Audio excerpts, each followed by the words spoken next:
सज्जनों दोस्तों मित्रों ਤੁਹਾਡਾ अपना सेवक मैथ्यू सरोया ਅੱਜ एक होर ਅੱਖਰ ਲੈ ਕੇ ਤੁਹਾਡੀ ਸੇਵਾ 'ਚ ਹਾਜ਼ਰ ਹੋਇਆ।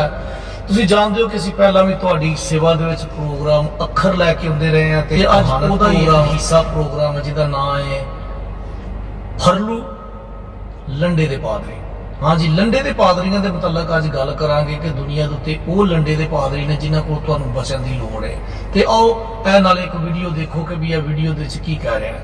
हुण तुसीं यह वीडियो देखण डए हो कि यह बंदा जिहड़ा टप दे चों बाहर खड़ा है ते बपतिस्मा देण डिआ है ते इस वास्ते लंडे दे विच जिहड़ा बकार समान मिलदा है ते लंडे दे विचों इस्तेमाल शुदा चीज़ां ते जिहड़ियां बगैर तजर्बे तो ने ये वो लोग ने जिहड़े किताबे मुकद्दस के मुताबिक जिंदगी नहीं गुजारते बल्कि इन्हां लोकां ने अपने तरीके दे नाल बाइबल नूं बना लिया है। कलामे मुकद्दस दे विच लिखिया कि जदों यीशु मसीह ने बपतिस्मा लिया तो यीशु मसीह और यूहन्ना दोनों ही पानी दे विच उतर पड़े और यीशु मसीह ने मतलब यूहन्ना तो बपतिस्मा लिया।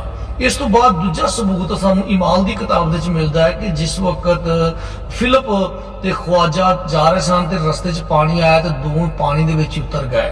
मतलब यह हुण बंदा जिहड़ा पादरी ने चश्मा सिर दे उत्ते रखिया होया ते उस तो बाद ये अंग्रेज है कोई गोरा है ते किहड़ी बाइबल नूं मनदे ने मैनूं ये नहीं पता लगदा। ये लंडे दे पादरी नहीं तो होर की है। हुण अगे असीं एक पाकिस्तान दे पादरी एक होर अनपढ़ पादरी जिहड़ा लंडे दा पादरी ओहदी गल सुनो कि इत्थे वेखो ही करन डिआ है। तुसीं वीडियो देखण डे हो थल्ले तेनूं पहला वीडियो नूं वॉच कर लो फिर इत्ते गल करदे आ।